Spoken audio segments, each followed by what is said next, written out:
वंदना हर बार की। जो भी प्राणी, जितने भी प्राणी इस संसार में हैं, चाहे वो नभ में है उड़ने वाले, चाहे जल में रहने वाले हैं या पृथ्वी पर चलने वाले हैं, सभी उस मालिक की वंदना प्रार्थना करते हैं। और जो वंदना प्रार्थना करता है भाई उसकी स्वीकार होती है। तो आप भी बारंबार वंदना करिए, गुरु महाराज से प्रार्थना करिए, महात्मा राजपाल दास जी का और इनके साथ जो पूरी टीम लगी है उनका मैं आभार धन्यवाद करता हूँ।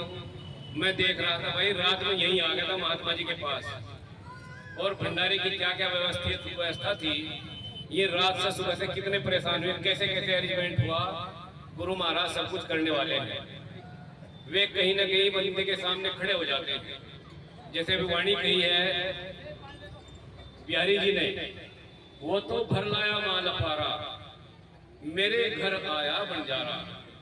कबीर साहब की जब यज्ञ रचाई थी ना, ब्राह्मणवादी व्यवस्था थी, और ब्राह्मणों ने जब कबीर साहब प्रचार प्रसार कर रहे थे पाखंडवाद के खिलाफ, तो ब्राह्मणों ने उनके नाम की चिट्ठी भेज दी कि 2 का सत्संग भंडारा कबीर गए। अब दुनिया में चिट्ठी पहुंच गई, कबीर घर छोड़ के भाग गया, कबीरदास छुप गए कि इतनी जनता को मैं कहां से भोजन खिलाऊंगा। उनकी लड़की जी थी जो कमाली, उसने अरदास प्रार्थना करी कि सतगुरु तेरे बिना कौन बतावे हमारी दीन। वो गुरु रविदास महाराज की शिष्या थी।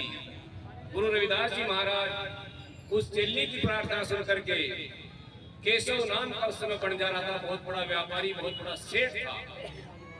काशी के अंदर 30 फुटा रोड है, अब चौड़ा हो गया होगा।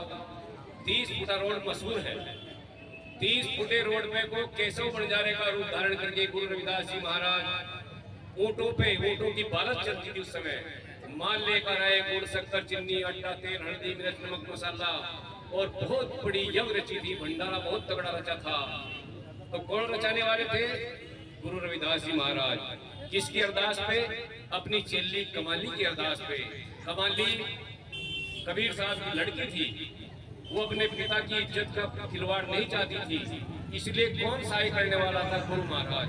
वो गुरु महाराज के चरण में अरदास करती है। और जब कबीर साहब को पता चलता है इतनी बड़ी अब कैसे रची, तो इस वाणी का बखान हुआ था जो इन्होंने कहा, वो तो भर लाया माल अपारा, मेरे घर आया बंजारा। कौन दिशा में लगे टेंट लगे हैं, सारा उसमें बखान है। ये उस समय की वाणी है। तो यहाँ जो प्रोग्राम चल रहा है, ये भंडारा होता है, सत्संग करते हैं गुरु महाराज। न जाने वो कैसे कैसे करें। जो सेवक होते हैं, सेवक क्या कहें कि जो किया सो तुम किया। हम बहुत तो घमंड में जा, अब भाई वो आया था, मन आशीर्वाद दे दिया, नू अब जा तेरा काम फतेह होगा, कर रहा काम गुरु, और घमंड में आ गए हम, हमारे कहने से होगा। ऐसा नहीं होता। गुरु महाराज की कृपा से होता है। जो सेवा कहते हैं वो क्या कहता है कि जो किया सो तुम किया, मैं कुछ किया नहीं, और कहा कहीं जो मैं किया, यानी मेरे कहने से जो हुआ, तुम ही थे मुझ माही। गुरु महाराज सेवक के अंदर प्रकट होकर कहते हैं जा ये काम मैं करूंगा, और वो काम हो जाता है। तो करने वाला कौन है? सतगुरु। वो सतगुरु नजर नहीं आता, छूने मात्र नहीं आता, उसे देख नहीं सकते, पकड़ नहीं सकते, लेकिन आभास कर सकते हैं। तो ऐसी एक वाणी मैं आपके सामने प्रस्तुत करता हूँ, क्योंकि संचालक महोदय ने कहा प्रवचन कम वाणी वाणी, वो सुनिए।